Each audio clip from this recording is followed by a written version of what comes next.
ప్రస్తుత ఏపీ రాజకీయాల్లో డైనమిక్ లీడర్గా డాక్టర్ అనసూరి పద్మలత గుర్తింపు పొందారు. ఉన్నత విద్యావంతురాలిగా శ్రీలత హాస్పిటల్ అధినేతగా రాజకీయాల్లోకి ప్రవేశించిన డాక్టర్ అనసూరి పద్మలత అధికార వైఎస్ఆర్ కాంగ్రెస్ పార్టీలో తక్కువ కాలంలోనే గుర్తింపు పొందారు. ఇప్పుడు ఏకంగా రాజమండ్రి ఎంపీ సీటుకు పద్మలత పేరును వైసీపీ అధిష్టానం పరిశీలిస్తోంది. 2024 ఎన్నికల్లో అభ్యర్థిగా రేసులో ఉన్న డాక్టర్ అనసూరి పద్మలత ఇప్పుడు తూర్పుగోదావరి జిల్లా రాజకీయాల్లో హాట్ టాపిక్ గా మారారు.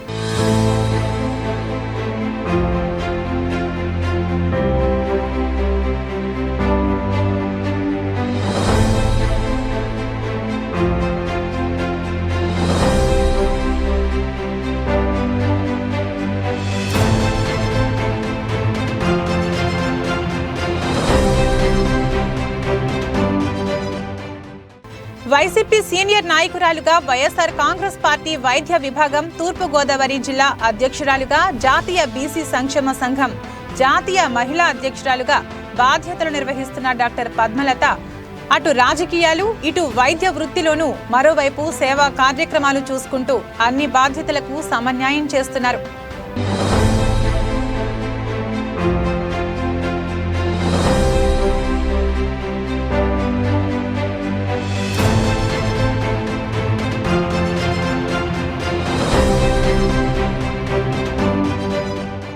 బీసీ సామాజిక వర్గానికి చెందిన శెట్టిబలిజ మహిళా నాయకురాలిగా తూర్పుగోదావరి జిల్లా రాజకీయాల్లో చొరవతో దూసుకు వెళుతున్నారు. వైసీపీ అధినేత సీఎం వైఎస్ జగన్ మోహన్ రెడ్డి కూడా డాక్టర్ అనసూరి పద్మలతను శెట్టిబలిజ సామాజిక వర్గానికి చెందిన నాయకురాలిగా గుర్తించడం, రాజమండ్రి ఎంపీ టికెట్ శెట్టిబలిజ మహిళకు కేటాయించాలని యోచిస్తుండటంతో డాక్టర్ అనసూరి పద్మలత వైపు అధిష్టానం మొగ్గు చూపే అవకాశం ఉందని అందరూ అంచనా వేస్తున్నారు.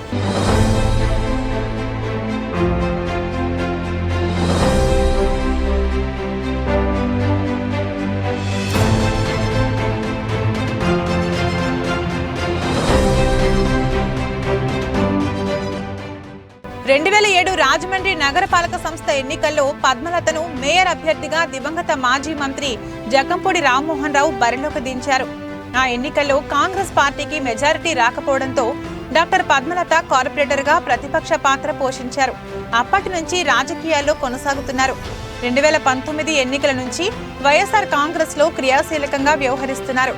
వైఎస్ఆర్ కాంగ్రెస్ పార్టీ తూర్పుగోదావరి జిల్లా అధ్యక్షుడు రాజనగరం ఎమ్మెల్యే జగ్గంపూడి రాజా సహకారంతో పార్టీ వైద్య విభాగం తూర్పుగోదావరి జిల్లా అధ్యక్షురాలుగా నియమితులయ్యారు. పార్టీ కార్యక్రమాల్లో చురుగ్గా పనిచేస్తున్నారు. తండ్రి బొక్క సూర్యారావు నాయకత్వ లక్షణాలు పుణికి పుచ్చుకుని పద్మలత ముందుకెళ్తున్నారు.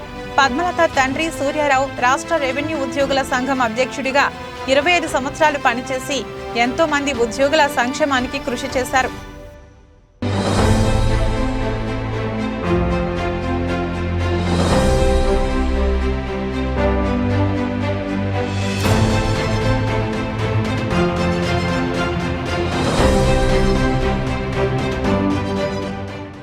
నాయకత్వ లక్షణాలు కలిగిన డాక్టర్ పద్మలత జాతీయ బీసీ సంక్షేమ సంఘం జాతీయ మహిళా అధ్యక్షురాలుగా జాతీయ స్థాయి అంశాలపై ఢిల్లీలో ధర్నాలు చేస్తూ ప్రధాని నరేంద్ర మోడీ దృష్టికి మహిళా బిల్లు వంటి కీలక సమస్యలను తీసుకువెళ్లి పద్మలత అందరి దృష్టిని ఆకర్షించారు.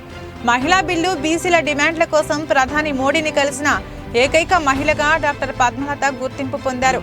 ఆమె ప్రధానిని కలిసిన 6 వారాల్లో అత్యవసర పార్లమెంటు సమావేశాలు ఏర్పాటు చేసి మహిళా బిల్లు ప్రవేశపెట్టడంతో అందరూ హర్షాతిరేకాలు వ్యక్తం చేసి డాక్టర్ పద్మలతపై ప్రశంసలు కురిపించారు. డాక్టర్ పద్మలత ప్రస్తుతం మహిళా బిల్లులో బీసీ మహిళా సబ్ కోటా గురించి ఉద్యమిస్తున్నారు.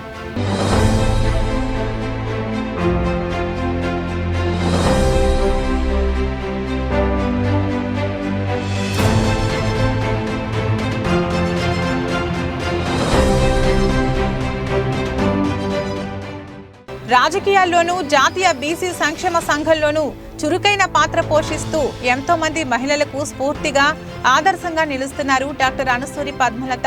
ముఖ్యమంత్రి జగన్మోహన్ రెడ్డి ఎంతో ప్రతిష్టాత్మకంగా చేపట్టిన జగనన్న ఆరోగ్య సురక్ష కార్యక్రమాన్ని అమలు చేయించేందుకు వైఎస్ఆర్ కాంగ్రెస్ పార్టీ వైద్య విభాగం తూర్పుగోదావరి జిల్లా అధ్యక్షురాలుగా జిల్లాలోని మారుమూల ప్రాంతాలకు వెళ్లి వైద్య శిబిరాలలో చురుకుగా పాల్గొని ఆరోగ్యం మరియు వివిధ ప్రభుత్వ సంక్షేమ పథకాల గురించి అక్కడి ప్రజల హృదయాలకు హత్తుకునేలా వివరించారు. ఇలాంటి కార్యక్రమాలతో అనసూరి పద్మలతకు జనాకర్షణ కలిగిన నాయకురాలిగా గుర్తింపు ఉంది. అందరితోనూ స్నేహపూర్వకంగా ఉంటూ సహాయం చేసే సహజ గుణం కలిగి ఉండటం, కార్పొరేటర్గా ప్రజా సమస్యలపై మంచి అవగాహన కలిగి ఉండటం, ఎదుటివారి సమస్యలపై సానుకూలంగా స్పందించి వాటి పరిష్కారానికి కృషి చేయడం డాక్టర్ అనసూరి పద్మలత పనితనానికి నిదర్శనం.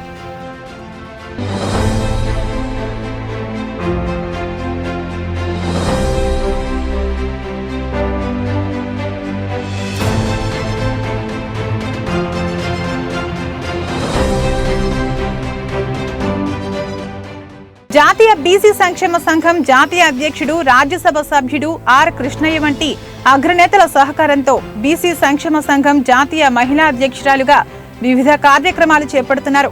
3 భాషల్లో అనర్గళంగా ప్రసంగించగల వాక్చాతుర్యం, ఏ విషయాన్నైనా అవగాహనతో మాట్లాడగల నేర్పు డాక్టర్ పద్మలత సొంతమని రాజ్యసభ సభ్యులు ఆర్ కృష్ణయ్య వంటి ప్రముఖుల నుంచి ప్రశంసలందుకున్నారు. వైద్యురాలిగా, ఆంధ్రకేసరి యువజన సమితి జేసీసీ అధ్యక్షురాలిగా సామాజిక సేవా కార్యక్రమాలు నిర్వహిస్తున్నారు. ఇవన్నీ డాక్టర్ అనసూరి పద్మలతకు ఈ ఎన్నికల్లో కలిసొచ్చే అంశాలని పరిశీలకులు అంచనా వేస్తున్నారు. అందుకే రాజమండ్రి పార్లమెంట్ అభ్యర్థిగా డాక్టర్ అనసూరి పద్మలత పేరు కూడా పరిశీలనలో ఉందని తూర్పుగోదావరి జిల్లా ప్రజలు చర్చించుకుంటున్నారు. సామాజిక వర్గంతో పాటుగా డాక్టర్గా గుర్తింపు, ఆర్థిక స్తోమత, బీసీ సంక్షేమ సంఘంలో అన్ని కులాల వారితో పరిచయాలు డాక్టర్ పద్మలతకు కలిసొచ్చే అంశాలని రాజకీయ పరిశీలకులు విశ్లేషిస్తున్నారు. అంతేకాదు, కాపు సామాజిక వర్గంతో డాక్టర్ అనసూరి పద్మలత కుటుంబానికి ఉన్న సత్సంబంధాలు ఆమె విజయానికి తోడ్పడతాయని అంచనా వేస్తున్నారు.